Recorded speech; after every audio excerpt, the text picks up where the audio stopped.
Welcome back to another edition of Handsome Guys Talk Hoops. If you know us from How About Them Celtics, we appreciate you tuning in. And if you don't, welcome anyways. Hit the subscribe button. Thank you very much. These are reaction videos we do exclusive to the YouTube. And today we're talking about Lonzo Ball, who can't get healthy. And it sucks because it doesn't feel like this is his fault. And according to Doug Gottlieb on Twitter, who's of Fox Sports, it's really not his fault because the Lakers believe that the injuries to Lonzo Ball were caused by his shoes, Big Baller brand. Doug Gottlieb writing on Twitter, Lakers believe his initial injury was caused by his shoes. BBB were complete trash. No research and development like Nike's just thrown together. Sad because Zoe can really play. And this is coming after a report from Dan Bernstein. The Bulls privately believe Lonzo Ball won't ever play again. And I know a lot of people talk about how it's, they blame Kawhi for never being on the court. People blame Zion. This just feels like it sucks because Lonzo didn't really do anything to deserve this. He just got unlucky. A knee injury. He hasn't played since the 21-22 season. He only played 35 games into that. Missed all of this past year. Looks like he's going to miss all of next year and might never play again. And that sucks. Yeah, it's terrible. Lonzo really looked like he was finding his footing in the league. Signed with Chicago. And I remember before he did, we in particular had to have a lot of conversations. Should the Celtics move on from Marcus and bring in Lonzo Ball? There was a lot of talk of that he would be a great fit on the Celtics. He would have been healthy. He might have been, yeah. If he was healthy, he could have been a great fit. He plays defense. He made that Bulls team tick, him and Caruso, when they were both playing, I believe, last season. Chicago got off to a hell of a start, ended up making the playoffs as the 6th seed and getting killed by Milwaukee. In the 35 games he played as a Bull, 13 points, 5.5 rebounds, 5.1 assists, 1.8 steals.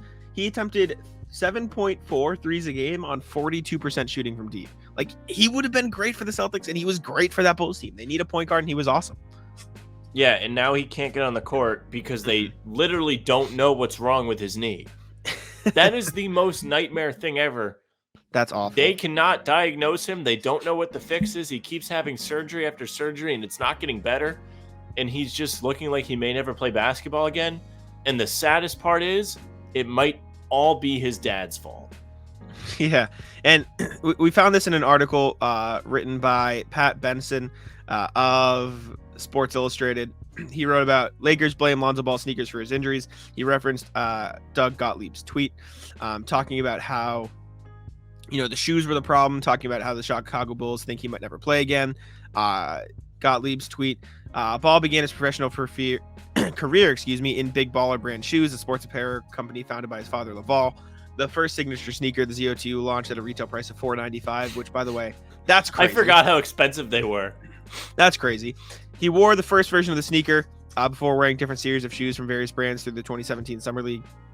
Last July, we broke down Ball's legendary sneaker run in Vegas. By the start of the 2019-20 NBA season, Ball finally ditched his Big Baller brand sneakers and exclusively wore shoes from Kobe Bryant's signature Nike line during games. Meanwhile, his brother LaMelo became the face of Puma basketball.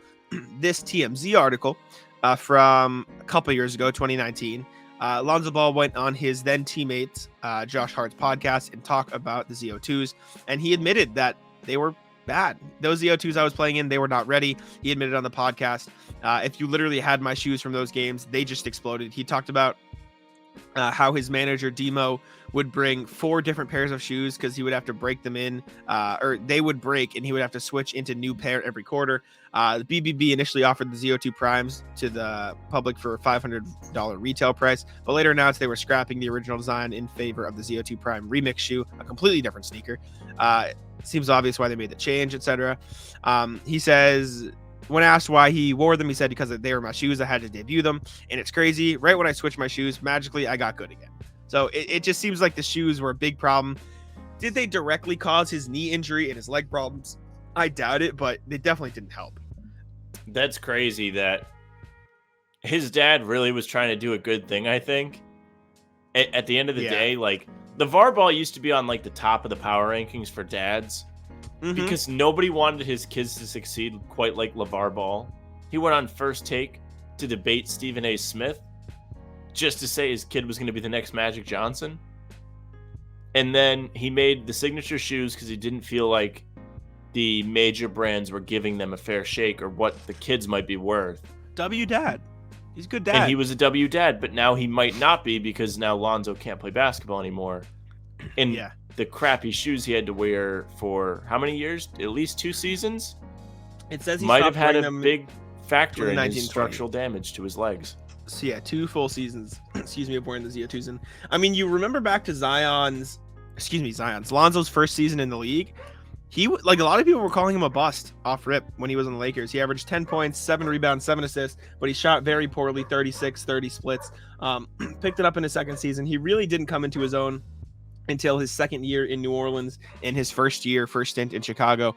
Like you said, it really felt like in Chicago he was finally becoming the player a lot of people expected him to be. Paul George recently talked about how he's better than LaMelo because he can defend better. He can shoot the three, catch and shoot. It just sucks that he can't get on the court now. And do you think Lonzo plays again? No. Really? I mean, you've written the articles. Yeah. Chicago secretly thinks he's never going to play basketball again, and nobody knows better than them. They're in charge of it. They're the ones doing all the testing. They're the ones that team doctors have looked at him. They've probably sent him to specialists. He's in an obscure situation. Knees are nothing to play with.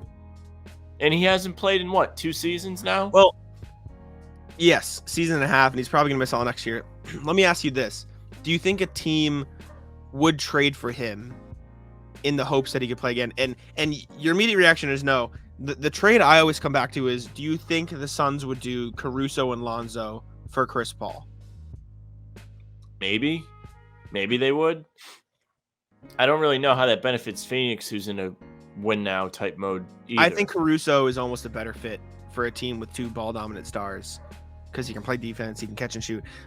I'm just thinking in terms of, regardless of the Phoenix idea, like, it sucks because if you look at it in the context of the Bulls for a sec, like, that's just $20 million dead dollars they will have on their caps now for it's true however long. So they can't with get the new rid of that. CBA coming in. It won't help. Paying Levine $60 million won't help.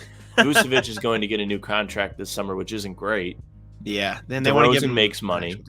He does. I mean, they're strapped up with a bunch of money that's getting them nothing. Pat Lonzo's Williams literally giving them nothing. He can't play. It's Patrick terrible. Williams is gonna get a new contract soon. Yeah, he's gonna get $20 million a season.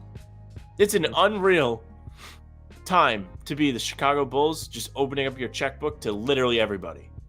But on a real though, like, you have to feel bad for Lonzo. Like, that's I feel bad. Like, that's horrible, man. I don't hate Lonzo. I always thought Lonzo was quality. He's cool. I liked playing with Lonzo on 2K. I used to use him in leagues. I used to love Lonzo. He finally fixed his jump shot too. He finally got it better. Yeah, and he was playing winning basketball. Most importantly, those Bulls teams he was on, well, not team, when he first joined, they were running shit. They were a good team. Yeah. Also, college. I don't know why I keep calling him Zion. We just did a reaction. I don't know why.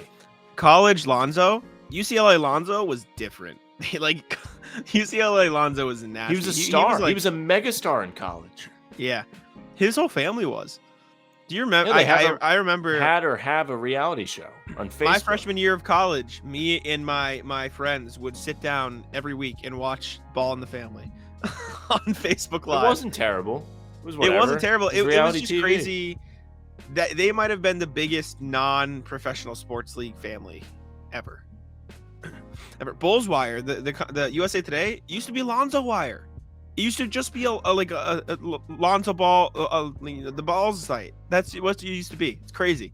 And now he can't get on the court and he might never play again, which sucks. So feel bad for Lonzo. Doesn't deserve it. Hopefully he can have some miraculous return and get back on the court eventually. But even then, like, you have to imagine he won't be the same guy he was. So feel bad for Lonzo.